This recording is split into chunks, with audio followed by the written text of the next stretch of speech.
Welcome back to the Real Estate 401k show. I'm your host, Mike Weinstein, alongside Justin Frederick and Ryan Gerdes, where we are literally, well, at least Ryan and I, straight off the golf course. I know. Hence the hat and still good looking and charming. And I realized when we walked into the studio that I'm wearing the same shirt that I wore last week.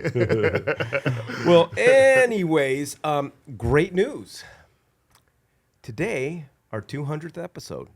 Oh, it's 300th. Congratulations. 300. Is it 300? I think it's 300. might Okay, be we'll 300. go with that one. Yeah. We'll go with that. It's some sort of 100th. It ends with 2 zeros. Hell yeah. Dude, what if I got that wrong? It might have been 300. I don't I know. think we're at 300, brother. I mean, if I had to, I feel like we've done 300 episodes. Yeah. It's like So- dog years with you guys. Yeah. Like I feel like we're on episode 2100. Right, now, right. We've been Yeah. doing this for a minute. Well, I mean, so yeah, because we do 3 per week, and then All right, well, either way, congratulations, guys. Yeah. Well Yeah. done. Yeah. Well done. All right. Well, you're going to want to text the word deal to 623 AZ Recon. That's a deal to 623 AZ Recon.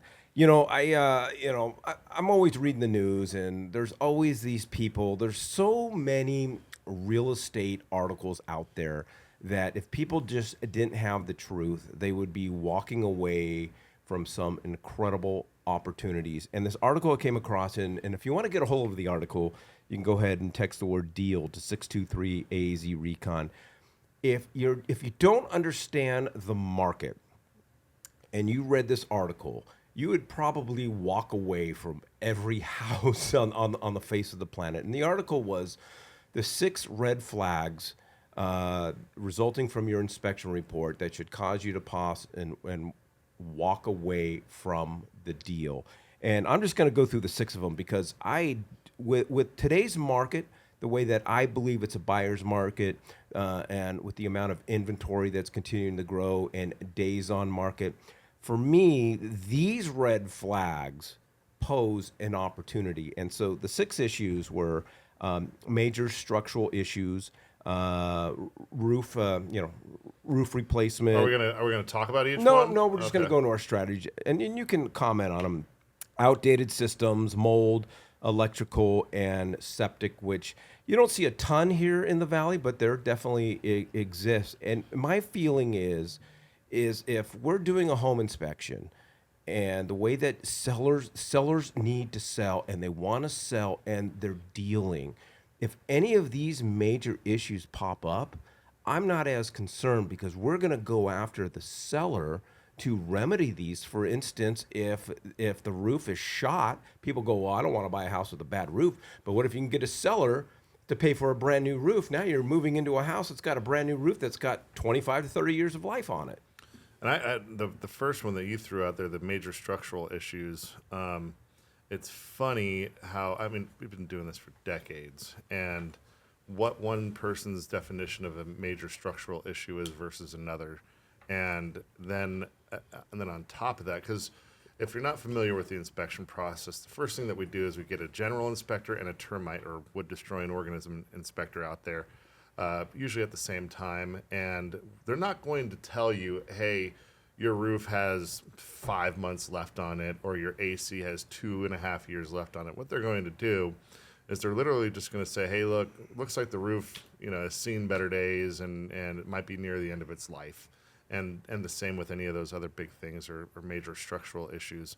They're not going to really pinpoint when it comes to major structural issues, hey, look, this truss over here is failing, and and it's only going to, hold so much weight or whatever. They're going to say, hey, look, you need to get an actual structural engineer out here to do further investigating. And we have those. Or you need a professional AC technician to come out here and do further diagnostics, etc. And so it scares the hell out of people, right? Where most often when it comes to structural issues, they're not as nearly as bad as what they've drummed up in their head. They're thinking that the whole home is just going to collapse, while they're sitting in their living room or sitting in their dining room having dinner. It's generally like, okay, it did some settling after the first year or two after it was being built, and that's usually the extent of the issues that are going to run into. Or if they are on some expansive soil or if they're in a place where there's a lot of erosion occurring, that it's just something that they're going to have to keep shoring up the retention and making sure that the drainage is good so that it's not getting as much damage from the weather. But I say all that because you can use that to get good deals. Yeah. Because if the seller decided that they were going to be negligent when it comes to maintaining the drainage, let's just stick with that example, then you can say, hey, look, I don't, it says here you've owned the place for 15 years. For all I know, you've since day one decided to be negligent on this thing. And so there's 15 years worth of potential structural issues going on that are going to rear its ugly head after I live there for a couple of years. I want 40 grand off. And you might think that sounds a little, predatory or egregious, but at the end of the day, Everything's up for negotiation. right, it's all up for negotiation. And if it scares the hell out of you, it probably would scare the hell out of the seller too. So we've definitely used that as ammunition in order to get better deals. And the seller then, at the point that our inspection report is submitted to them, it's a problem that they're aware of, and they're going to have to disclose it to any other buyer. So in a lot of cases, it's in the seller's best interest. Let's just play ball. I look at it as basically a free upgrade. Yeah, I mean, you're moving into a place, whether it's a new roof. Hey, you went into it knowing that this is the value of the home. You made an offer based on that value. You get the you're under contract at that value. But you possibly get a new roof, a new septic system, possibly, maybe it is structural, and you're having to replace some truss or fix some truss. Well, that the house is in good shape, and you're getting rid of all the problems. So I agree 100% with both of you guys, and you guys are excellent at doing these. I mean, we see these. I would say 1 out of 5 deals with you guys. You've had septic tanks. Mike, you guys have both had roofs replaced, and I mean, these are homes where a lot of people probably have walked away from, and you guys are turning these deals around and getting them done and having happy buyers out there. I mean, a new roof. Come on. Yeah. What's better, a working septic tank that's 15 years old, right, or a brand new one? Take the brand new one, or a roof that's got. I'm gonna go brand years. new, Bob. What is brand new? But it is. So for me, it's opportunity. Yeah. When I see something like in our market right now, especially, but when I see something like this, for me, it just screams opportunity. And I think, and I didn't really go through like the details of that article, like who wrote the article. Maybe it's some real estate agent. And this is where who you are working with matters. If you get an inspection report and it says the roof is shot or the HVAC is shot, and your agent goes, "Oh, that's not good," that may not be the right agent, because for me, I'm looking at dollar signs for you as the buyer, because it's just a huge opportunity. I've seen you jump up and down for that. And I don't jump. He doesn't very jump. well. I mean, it's It ain't like this pretty. high. Yeah. But he does. We can tell it's a jump. There's a lot of effort. Yeah. Speaking of which, grunting. while we were out golfing, I got that text message that all the money went through for that septic system that we were talking about. that's awesome. I got that too. A couple A couple weeks weeks ago. ago. So pretty pumped about that. They're going to be super happy, because at the end of the day, it's not just paying for the septic; it's paying for all the underground plumbing on the home itself as well. So they got away with a damn good deal out of it, and it was because they saw the opportunity there. Well, speaking of a deal, if you are in the process of buying a home and you want to work with people that understand the opportunities, I'm going to walk you through this and learn how to negotiate on your behalf and negotiate new roofs and new electrical panels or whatever the case is. Text the word deal to 623-AZ-RECON. That's deal to 623-AZ-RECON. I got one more question for each of you guys. Ryan, I'll go to you first. Okay. The only one on this list that I think is a little bit more challenging, and it's not necessarily something I would run from, I think most people would run from, and it has to deal with mold. And what is the process? Like if the inspector says, we have mold here, you're having to, again, it doesn't mean I run, but you have got to figure out how to get inside these walls and find out. Because if you're just seeing a small thing of mold on a baseboard, that's there's likely to be bigger issues. All right. So, big upside is that we primarily practice in the greater Phoenix area, where we might get 30 days of rainfall a year. That's a good year. Maybe. Yeah, that's a great year. So we don't experience a whole lot of moisture. So when mold is an issue, it's generally because of plumbing issues, not necessarily roof issues or any element of the home not being sealed. So if that's the case, and we can confirm that it's been there for a super long time.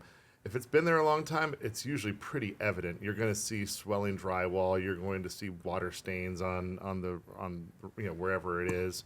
You might even see some exterior damage where the stucco starts to bubble and come out. So if that's the case, you have to expose it. And you're going to get these water remediation companies that will go over there and take a look at it. And these guys are good. Mm-hmm. They will work your insurance company over like nobody I've ever seen.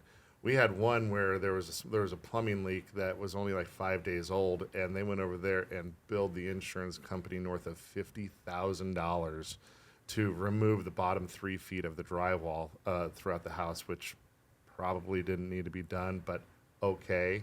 And then they go and they use this, this high-end mold remediation spray, which is basically just half bleach, half water, maybe 20% bleach, 80% water, and then they just air it out. Doesn't get rid of blood evidence though, so that's another problem. So yeah, we were talking mold.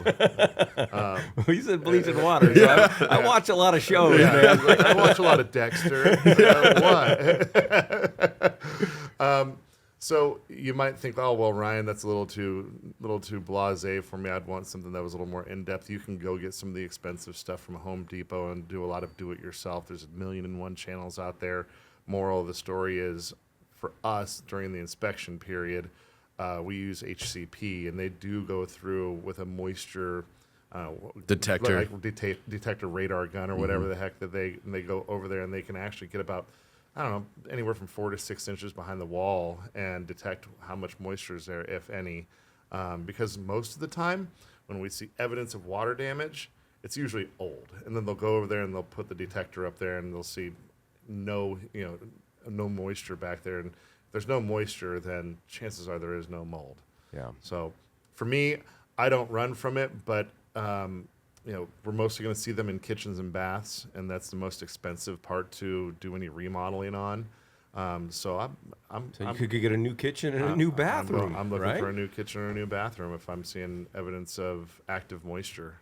So since we're on the subject, just because builders have warranties, I had HCP come out to my new build about 6 months after we got done building our house, and had them use that moisture detector, and they showed moisture in the walls in my daughter's bedroom.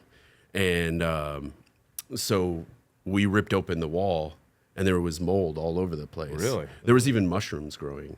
And so we had the builder come out and redo the entire bathroom. And So was it a bathroom? Yeah. Yeah. Yeah. It was, but hey, just saying, like, the people that we work with are incredible. And that's something that you may want to consider, even if you're in a new build, like, just check it out. But yeah, good point there. Well, Justin, I want to talk about the money aspect of it, because when people text the word deal to 623 AZ Recon, we haven't gotten to the inspection yet, right? So Ryan and I are working on negotiating seller concessions, good price seller concessions. But depending on the loan type, there's a max in the amount of seller concessions that buyers can receive based on loan programs and things like that. So we have a lot in seller concessions. Now we've got a $25,000 roof repair. Oftentimes we just like to take the cash and have our own people do it after the close of escrow. But that $25,000 seller concession might exceed what they're allowed to, but they need the cash. And for some people, it's better to take the cash than a reduction in Rates. in the price of the home. Yeah, I mean, we work that all the time, and there's multiple ways that we do it, and I mean, that's what's great about working with you guys too, is you look for other ways outside of the box, and you know, there's certain cases where you guys are getting a specific vendor and just having that charged to the seller on the settlement statement, going directly to this vendor for this amount. Sometimes we'll do a seller holdback as long as we have an as-is appraisal. And keep in mind, sometimes the appraiser's not picking up everything that the inspection's doing, and most of the time they're not. They're doing mostly value measurements, and they're just looking, you know, with the plain eye view. They're not trying to dig into things and really see what's happening within the house. That's what your inspection's for. But if we have an as-is appraisal, we can do a seller holdback.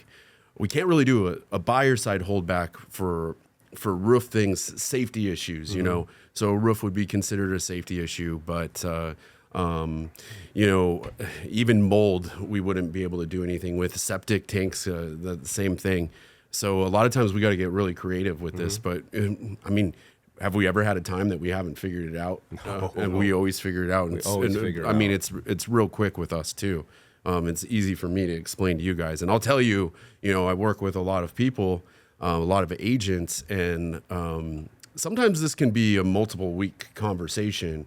So it's nice to just have your guys' experience and just your brains when we're working on Same, stuff like buddy. this. Yeah. It's much easier. Well, there are some incredible opportunities out there, but it really comes down to having somebody that you are working with that understands the entire process, that has the connections to get things done, and has the right strategies in place. And yes, maybe your sister just got their real estate license, or your kid got their real estate license, and I know there's that temptation to help them, but experience does matter, and we would love to have a conversation with you. All you got to do is text the word DEAL to 623-AZ-RECON. That's DEAL to 623-AZ-RECON.